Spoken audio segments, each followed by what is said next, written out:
welcome. Let's go over some Qigong question. All right, from episode 66. Let's see what we got here. From Lawrence, 6448. Hi, Lawrence. Okay, hello. Is it true that we can bring external energy into the body, or is it just a closed circuit, or even self-hypnosis? In my experience, hypnosis is a deceptive illusion. I ask this question given that I don't yet fully understand the phenomena of energy, and I'm also seeking the opinion of experts. That's a good question.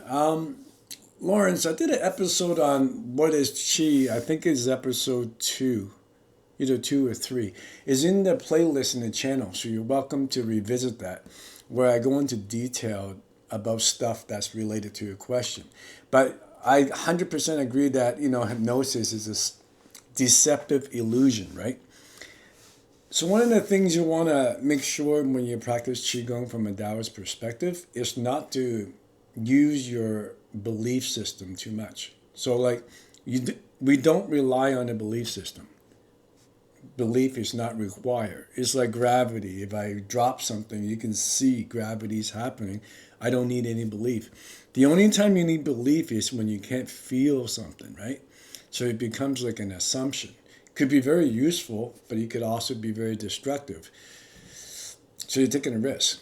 So instead of using belief in Taoism, we use something more obvious. You want to practice to the point where something's tangible, so it's obvious. For example, I told this story before, but when I first started 30 years ago doing Qigong, I asked, what is Qi, right?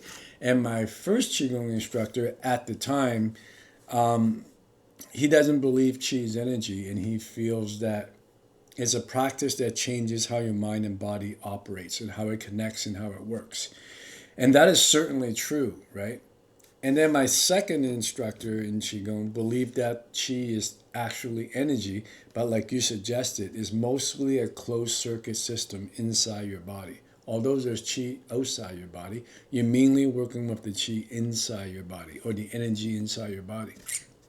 Later on, when I trained with my third instructor, not only does he believe Qi is energy, but he also believes that it can come in from the outside into your body. And most importantly, he believed the energy is actually alive, like a presence. So now I got 3 different opinions, right? So how do I know which one's right? I can go and argue about it intellectually, but that doesn't help anyone, because how do I know if I'm right? I can rely on a belief system or blind faith. My personality doesn't rely on that either, because I think that could be good or bad, depending if you guess right or not. And I don't want to rely on that. Coming from a martial art background, the backbone of martial art is simple. If you don't know what's right, you get on the floor, fight, and figure it out in 3 seconds. In other words, you rely on test results. So because I had that personality from my martial art background, I decided to apply it into practicing Qigong. So the first teacher thinks it changes the mind-body connection. There's more to it than that, but I'm simplifying the big thesis. The second instructor believed it is energy, but mostly a closed circuit system. And the third instructor believed it is energy that you can work with inside and outside your body, as well as there's energy is fully alive, like a presence. So, testing this. When I first decided to practice Qigong full time, because although I started Qigong over 30 years ago, it was part-time basis. And then about 5 years ago, I did it full time. So I do it every single day, 2 to 4 hours a day. I never miss a day. So that's full time. And when you train full time, the difference between full time and part time, what happens to your mind and body, you can't even compare. It's night and day for me. So when I first started full time training, my first instructor was 100% right. It definitely changed how my mind and body work. But my second instructor was wrong. Like when I was post-training, for example, I didn't feel any energy at all. I don't feel any weird voodoo energy. This is BS. So that's what I was thinking. And therefore, the third instructor is wrong. But then my first instructor is right, because after I finished practicing, I was definitely much, much calmer. Therefore, I knew a chemical reaction was happening. Because I started full-time practicing because I was suffering from PTSD and heavy anxiety and depression, which I talked about in previous episodes many times, so I'm not going to talk about it again. And it was the first time in my adult life I experienced something like that, so it really caught me by surprise. Eastern and Western medicine couldn't help me. That's why I started full-time Qigong. And when I started post-training full-time every single day, what I noticed was my mind and body was shifting. Like definitely especially when I started the sitting practice, my mind was a lot calmer. So it was changing my mind and my body was changing. When I was testing my blood pressure, it changed for the better. I was getting off allergy pills. I didn't need them anymore. I was getting all my energy back because at a time I was suffering from chronic fatigue or adrenaline fatigue. Suddenly I was getting my energy back. All my brain fog and daily dizziness went away. All my concussion symptoms went away. I got all my fine motor skills back. Because at one point I couldn't even walk across the street without throwing up, right? So my first instructor was 100% right. It definitely changed my mind and body connection between my immune system, how my nervous system works, and also all the brain chemicals. 100% right. But second and third instructor was wrong. I didn't feel any energy, and I definitely didn't feel any presence. But as I kept on training and training and training and training, by, I would say, the end of the first year, the second instructor became right. Like when I was standing, I started to feel energy happening inside the body as well as in the hands. The bone breathing started to happen. The pore breathing started to happen. The lower burner started to spin. All sorts of stuff, right? At first, it was like very subtle. So I didn't know if I was just imagining, like, am I tripping out here? Because why am I feeling this weird sensation around my body and as well as inside my body? But eventually it gets so tangible, it's like touching this table. You would have to go into heavy denial to pretend it's not happening.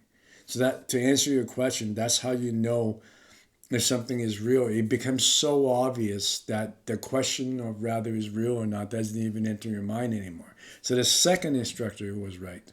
But my third instructor was not right yet because I definitely didn't feel the energy outside coming in. I only felt my own internal energy. And I also didn't feel that the energy was alive. I just felt that the energy is energy, like gravity or electricity or something, right? So as I was doing this, spontaneous movement started to happen from the inside out, where your nervous system started to shake and it starts to release tension, especially deep body tension, right? All this tension and stress that you've been holding for decades started to release.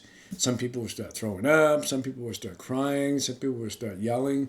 If you go deeper, a lot of childhood trauma will come out, and there's a lot of good, like detox kind of thing was starting to happen.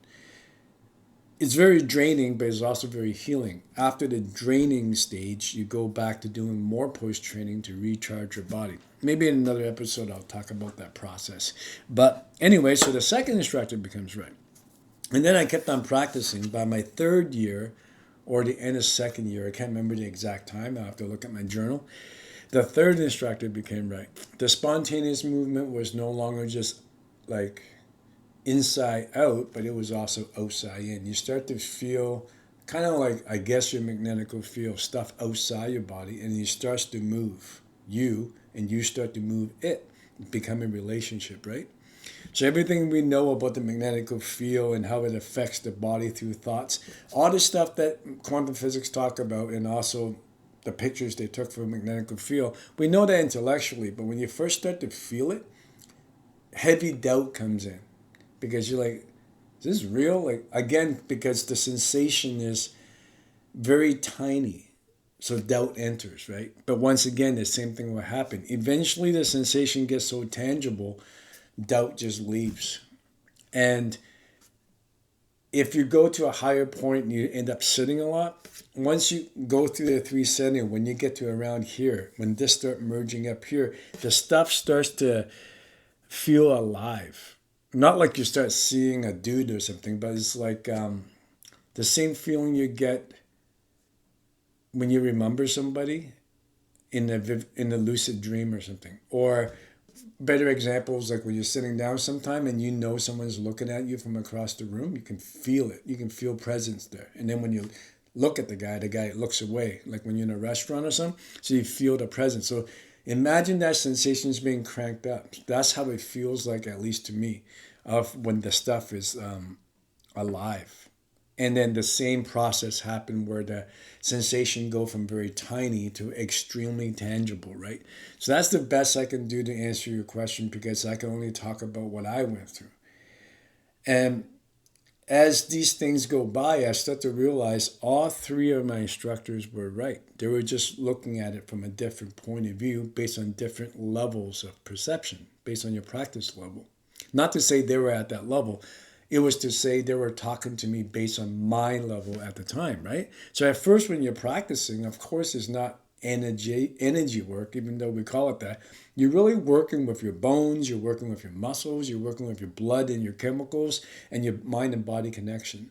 Later, as you get more advanced, not because you have to learn new techniques, but because you're going deeper, you start feeling energy and you start working with it, right? And then later on, the energy becomes conscious. Not, it doesn't become conscious. You're now aware that it is conscious, and this is really important. It depends on your level of perception. The stuff doesn't change. Your perception changes based on how deep you're going or which center you're feeling it from, right? I'll stop here because it'll start getting more confusing unless you have done some of the work that we're talking about. But if I were you, I think instead of letting doubt or letting belief, because they're both equally kind of dumb in my mind. It's like, I used this example before. If there's a plate of chicken in front of you, and a skeptic is going to say, this chicken tastes like crap. It's no good. I wouldn't eat it. It's BS. And then a believer will say, oh, this is the best chicken ever. They both can be right. They both can be wrong. And in my mind, they're both kind of dumb. The smart person is the third person that walks up, takes a fork, eats the piece of chicken. Through direct experience, he knows if it tastes good or not.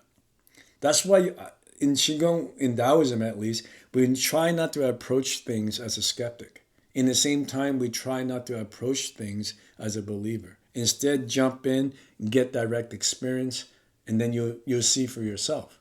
You no longer have to rely on blind faith, and I don't have to rely on intellectual skepticism. I can just simply taste it for myself. Direct experience, right? So practice, practice, and practice. Don't think about it too much. Learn from actually what happens. Learn from the direct experience itself. And that would change the way you kind of approach things. Instead of being outside of it, looking at it, and then using your intellectual ability and all these conflicting views and theories and try to determine which one's right. Instead of doing that, just jump in. Taste the chicken for yourself. Because, if you got 10 people that never ate chicken before, you have 10 different opinions. How do you know which one's right? I don't respect any of their opinions because none of them ate it before. So be the last guy that jumps in and eat it. So that was the Zen idea, or the Taoist idea. More important than that, when you go through different stages of this, like going from mind-body connection, where some of the benefits are talked about, and into energetic perception, and then later on the aliveness, they have different benefits, right? When you start working with the energy of the body, some of the things you'll notice is suddenly chronic fatigue just goes away. Joint pains go away. I'm only speaking from direct experience. This might not be true for every single case because it depends on their body type, how much they practice, what style they're doing, and all this stuff, right? But I notice for me and my students, certainly chronic fatigue just goes away. Most body pain goes away. Posture improves. Brain fog usually goes away. Overthinking goes away. Stress goes away. So those are some of the things you will start feeling.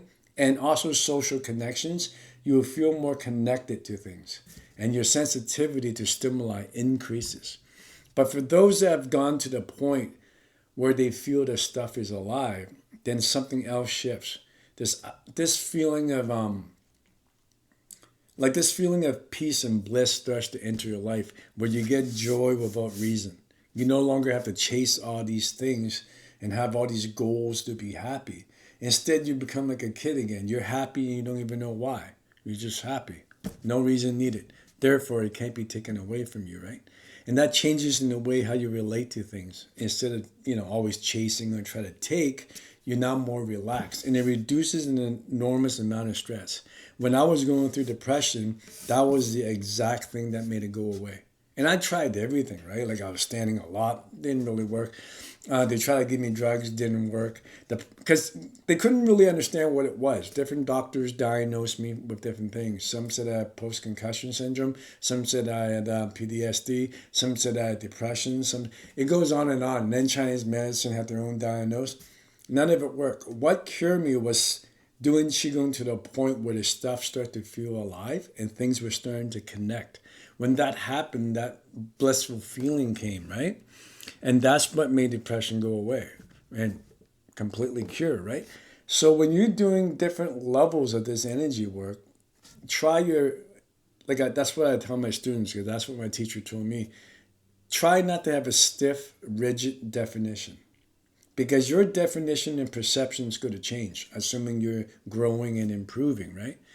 And every time your perception change is because your practice change. Your skill change, your energy change. That being the case, the benefits are going to change. So you can't really say what the benefits of this stuff is. And people want this laid out for them like a buffet, but it doesn't work like that. You want to rely on direct experience. And as your body feels a lot better, you get your health back, and you feel a lot more happy, more like peaceful and blissful, and more content. And all your skill and your fine motor skills are coming back, and you're feeling a lot better. Chronic fatigue's going away, and all this stuff stacking up. At that point, you want to do the best you can and clear your mind and not have a fixed definition. Because as soon as you do that, you close the door. You want to stay open and not give it a rigid definition. That way the stuff can always come in and teach you. And that was some of the best advice I ever got, right? So I'm trying to share with you the stuff that I learned and stuff that I got out of it. And I'm very grateful that it helped me so much in my mind and body and heal me. But in the same time, I try to stick by the rule my teacher told me, and that is, that's great and all, but don't rest on your laurels, stay open. What that means is don't have a rigid definition. Rather, it's positive or negative. You want to swipe away all the names, swipe away all the labels, swipe away all the definitions, and instead jump in and get direct experience. And for more of that, instead of me keep on talking, you can read Tao Te Ching, and also Chengzu, the second and third scripture of Taoism. Tao Te Ching is really popular. Chengzu is pretty popular.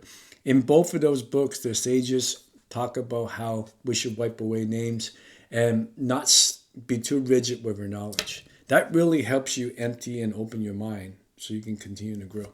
Anyways, leave your messages below and we can talk about it some more. For those that are interested in learning these methods of training that completely heal me, we do it in cycles, right? Like we do sitting, standing, moving, and laying down qigong. And we train once a week together in live stream classes. All the classes are stored in the student library. So if you miss a live stream class, it's not a big deal. We have a private student forum to make sure that all the stuff that you're learning is individualized. So you get personalized instruction. That's really important.